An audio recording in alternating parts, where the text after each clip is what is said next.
Yra viena tiesa, kurios daugelis vis dar nesupranta.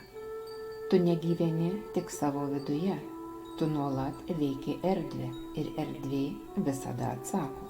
Įsivaizduok, kad kiekviena tavo mintis tai signalas, kiekviena emocija tai banga.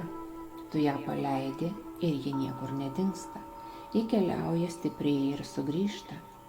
Jei siuntei gyrį, jis grįžta padaugintas. Jei siuntei pyktį, jis taip pat grįžta, tik jau sunkesnis. Todėl kartais žmogus nesupranta, kodėl jo gyvenime atsiranda įtampa, problemos, vidinis sunkumas. Nes tai, ką jis skleidžia, ilgainiui tampa jų aplinka. Erdvė nėra tuščia, ji pilna bangų, energijos ir informacijos. Tu gali tylėti, gali niekam nieko nesakyti, bet tavo būsena vis tiek kalba. Ir viskas, ką jauti kitam žmogui, anksčiau ar vėliau sugrįžta pas tave. Žmogus gali pavydėti tyliai, iš išorės ramus, viduje suspaustas, nepatenkintas.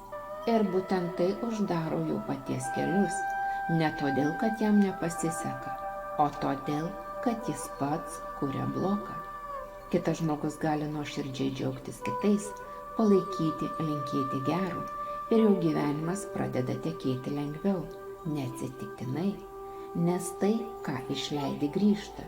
Tu negali skleisti vieno ir tikėtis gauti kitą. Ką pasėsi, tą ir pjausi, bet ne simboliškai, energetiškai, kas vėliau materializuojasi. Jei nori pokyčių, keisk ne pasaulį, keisk savo būseną. Jei nori lengvumo, paleisk nepasitenkinimą.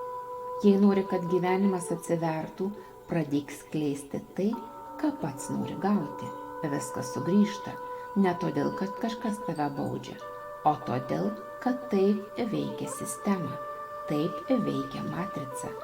Kokią energiją šiandien paleidai į pasaulį? Ir ar tikrai esi pasiruošęs ją susigrąžinti? Jei jauti šią mintį, atspindėk ją.